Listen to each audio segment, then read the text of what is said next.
De forma lúdica e envolvente, um jogo terapêutico é capaz de formar um ambiente leve e divertido, mas ao mesmo tempo com muita técnica e profissionalismo.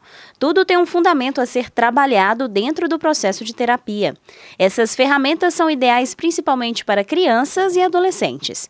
A gente sempre separa por faixa etária, até para conseguir abarcar aquilo que a criança ou adolescente consegue entender, tanto de uma questão cognitiva mesmo falando, né, e de uma forma lúdica. Então, com crianças menores, a gente usa termos mais simples, mais objetivos e muito mais lúdico.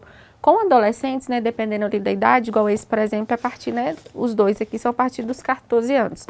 Então, já é uma outra linguagem que eu uso, não precisa ser algo tão lúdico e a gente sempre vai adaptando. Então, é mais por uma questão de conseguir incluir o paciente ali dentro daquilo que eu estou querendo trabalhar.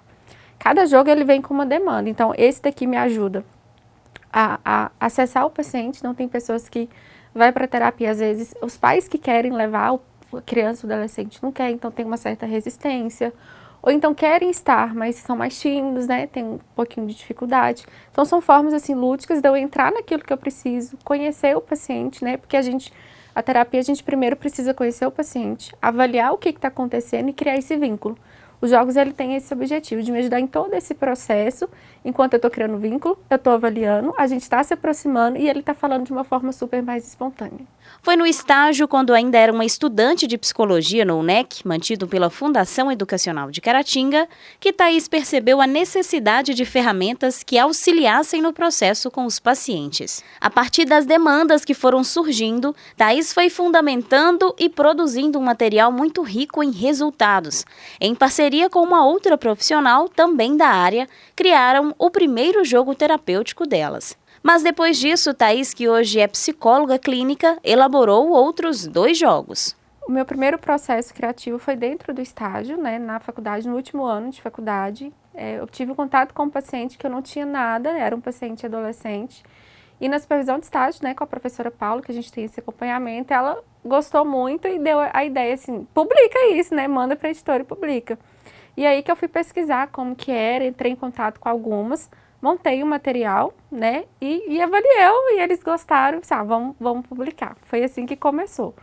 Mas o surgimento de cada jogo sempre vem, assim, de uma demanda que eu estou trabalhando ali com o paciente. Então, ou é alguma coisa que ele traz, ou é de algum insight que tem ali na hora, né, de uma reflexão que a gente está fazendo, assim, dá para usar isso, né, dá para eu trabalhar isso para poder ajudar outros pacientes também com esse mesmo sofrimento ou questão. E aí começa daí, da minha experiência, estrutura ali, faço com o paciente, dando certo, mando para a editora. Os jogos terapêuticos são de uso exclusivo para psicólogos e estudantes da área e devem ser utilizados no aspecto profissional, além de estimular o paciente, auxiliando no desenvolvimento de habilidades, entre outros benefícios. A gente que trabalha, né, principalmente com criança, o adolescente vai depender da idade, do perfil de cada um. Mas a criança, principalmente, a terapia com ela é muito diferente. Não é igual com o adulto, né, que a gente senta cada um na poltrona e consegue falar, né? Primeiro porque o adulto já vai por conta própria, então ele sabe que está com um problema, busca ajuda e consegue trazer isso. A criança, mesmo que ela goste de estar ali, não é essa coisa só verbal. Então a gente usa da brincadeira, né, da ludicidade, para poder entrar no mundo da criança e para poder ensinar habilidades. Então, por exemplo, a gente pode usar tanto jogos comerciais, tipo Uno, que é o sucesso em qualquer faixa etária, quanto jogos específicos, quanto esse que eu fiz, né, que é próprio para isso, para ensinar alguma habilidade para a criança. Tem o site, né, da Terapia Criativa, que é a editora, que é parceira, que publicou comigo diretamente, e aqui em Caratinga também, pela Livraria Caratinga, tem alguns exemplares disponíveis. Somente psicólogos ou estudantes de psicologia já no período de estágio, né, clínico, que esse material é voltado. A egresso do curso de Psicologia da UNEC garante que esse é só o começo de um caminho cheio de possibilidades. Muitas pessoas acham que eu não sou criativo, pronto, não vou nem tentar. Mas a criatividade é até uma habilidade que a gente pode aprender, sabe?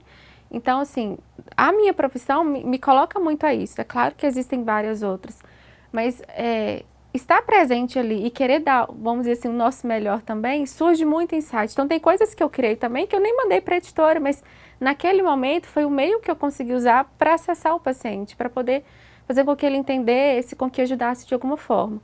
Então, a gente é se permitir. Não tem uma fórmula mágica, não tem uma coisa melhor do que a outra, é se jogar porque é muito gostoso o processo e se arriscar, né?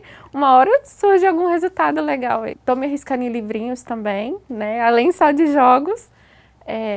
Eu estou muito feliz, assim, eu acho que pela repercussão desses aqui foram bem positivos, eu acho que os outros também vão ser e acaba reforçando para a gente continuar criando mais, né?